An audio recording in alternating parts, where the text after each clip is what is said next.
ஆண்டவராய் இயேசு கிறிஸ்துவின் நாமத்தினாலே அன்பின் வாழ்த்துதல். நீங்கள் எல்லாரும் எப்பொழுதுமே சந்தோஷமாய் உற்சாகமாய் இருக்கிறீங்கன்னு நான் விசுவசிக்கிறேன். இந்த கால நேரத்திலும் கர்த்தருடைய வார்த்தைக்காய் நீங்கள் காத்து கொண்டிருக்கிறீங்களாம். தேவன் நிச்சயமாக நம்முடைய வாழ்க்கையில் ஒரு நன்மை செய்கிற நல்ல ஆண்டவராய் இருக்கிறார். இந்த நாட்களில் நாங்கள் தேவனுடைய வார்த்தையிலிருந்து ஒரு சிறிய காரியத்தை நாங்கள் பகிர்ந்து கொள்வோம். 29வது சங்கீதம் 11வது வசனம் இப்படியாய் சொல்லுகிறது: கர்த்தர் தமது ஜனத்திற்கு பலன் கொடுப்பார், கர்த்தர் தமது ஜனத்திற்கு சமாதானம் அருளி அவர்களை ஆசீர்வதிப்பார் என்று தேவனுடைய வார்த்தை சொல்லுகிறது. கர்த்தருடைய பிள்ளைகளே, நம்முடைய ஆண்டவர் நம்மோடு கூட எப்பவுமே இருக்கிற கர்த்தராய் இருக்கிறார். நாம் நினைப்பதற்கும் வேண்டுவதற்கும் அதிகமான அற்புதங்களை செய்து நம்முடைய வாழ்க்கையிலே அவர் நம்மை நடத்துகிறவராய் இருக்கிறார். ஆண்டவர் தம்முடைய மக்களுக்கு பலனை கொடுக்கிறாராம், சமாதானத்தை அருளி அவர் ஆசீர்வாதங்களை பொழிகிற கர்த்தராய் இருக்கிறார். இன்னைக்கு பாருங்க, அநேகருடைய வாழ்க்கையிலே இவைகளை காண முடியாமல் போகிறது. சில வேளையில் அவர்களுடைய வாழ்க்கையிலே சகல சுகங்களும் சகல சந்தோஷங்களும் சகல சௌபாக்கியங்களும் இருக்கிறது, சகல விதமான செல்வ செழிப்புகள் இருக்கிறது. ஆனால் அவர்களுடைய வாழ்க்கையிலே சமாதானம் இல்லாமல் போகிற பொழுது தங்கள் உயிரையே மாய்த்துக் கொள்கிறார்கள்.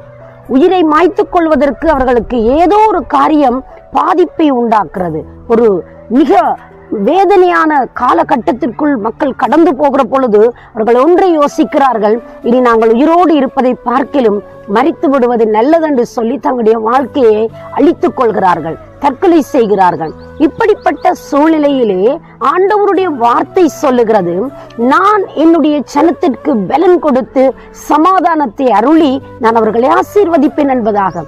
அன்பு பிள்ளைகளே, மனிதனுடைய வாழ்க்கையில் தற்கொலை ஒரு முடிவல்ல. நம்முடைய சமாதானம் இல்லாமல் போகிற நேரத்தில் நாம் நம்மை அழித்துக் கொள்வதற்கு எந்த காரியங்களை நாங்கள் பாவிக்க வேண்டிய தேவையும் அல்ல. நம்முடைய வாழ்க்கையை அங்கே இல்பொருள் ஆக்கும்படி, இந்த உலகத்தை விட்டு நம்முடைய வாழ்க்கையின் நிம்மதிகளை சந்தோஷத்தை கெடுத்து நம்மை தொலைத்து அழிக்கும்படி பயங்கரமான காரியங்கள் அனுதினமும் நம்மோடு போராடுகிறது. ஆனால் ஆண்டவருடைய வார்த்தை சொல்லுகிறது: என் ஜனத்திற்கு நான் பலன் கொடுப்பேன், நான் சமாதானத்தை அருளுவேன், நான் ஆசீர்வாதத்தை கொடுப்பேன் என்பதாக. ஆண்டவர் வெறுமனே வார்த்தையினால் சொல்லிவிட்டு அங்கே அப்படியே விட்டு விடுகிறவர் அல்ல. சமாதானத்தை நான் கொடுக்க வந்தேன் என்று சொன்னார். என்னுடைய சமாதானத்தை நான் உங்களுக்கு வைத்து போகிறேன் என்று சொன்னார். ஆண்டவருடைய சமாதானம் உங்களுடைய வாழ்க்கையில் எப்பொழுதுமே நிலைத்திருக்கிறது. அன்பானவர்களே, சகல ஐஸ்வர்யங்களும் இருக்கலாம், சகல சுகங்களும் இருக்கலாம், எல்லாம் இருந்தாலும் சமாதானம் இல்லாவிட்டால் நாம் வாழ்வதில் அர்த்தம் இல்லாமல் போகிறது. நம்முடைய வாழ்க்கையை அதை அழித்துக் கொள்ள பார்க்கிறது. ஆனால் இன்றைக்கு தேவ வார்த்தை உங்களை தைரியப்படுத்துகிறது. உங்களுடைய வாழ்க்கையில எது இல்லாவிட்டாலும் இந்த சமாதானம் இருக்கிறது அல்லவா, அந்த சந்தோஷம் இருக்கிறது அல்லவா, நீ ஜீவிக்கிறாய் அல்லவா. எனவே எங்களோட வாழ்க்கையிலே இனி எதை குறித்தும் நாங்கள் கவலைப்படாமல் எங்களோட வாழ்விலே தேவன் எங்களுக்கு கொடுத்திருக்கிற நன்மைத்தனங்களினாலே நாங்கள் திருப்தி அடைந்து, தேவன் எனக்கு இந்த நன்மையை செய்திருக்கிறார் என்ற அந்த சந்தோஷத்தோடு நாங்கள் உற்சாகமாய் ஓட வேண்டும்.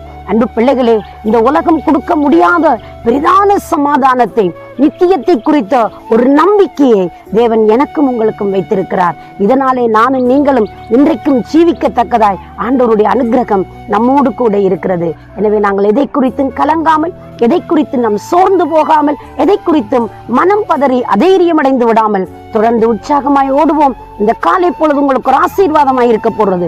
தற்கொலை எண்ணங்கள் மாறட்டுக்கும், தற்கொலைக்கு போவதற்கு தீர்மானிக்கிற அந்த சிந்தனையை மாறி போகட்டும். தேவன் உங்களுக்கு ஒரு நித்திய வாழ்க்கை, சமாதானத்தை, சந்தோஷத்தை வைத்திருக்கிறார். அதை அனுபவித்து தெய்வமே என் உள்ளத்தில் வாரும், எனக்கு ஒரு விடுதலை தாரும் என்று சொல்லி நீங்கள் கேட்பீர்களாயிருந்தால் உங்களுக்கு ஒரு நன்மை செய்ய அவர் போதுமானவராயிருக்கிறார். நான் உங்களுக்காக ஜெபிக்கட்டுமா? சர்வ வல்லமை உள்ள நல்ல ஆண்டவரே, இயேசுவின் நாமத்திலே உம்முடைய பிள்ளைகள் உம்மை நம்பி உம்மை தேடுகிற பொழுது உம்முடைய கிருபை சூழ்ந்து கொள்கிறது ஐயா.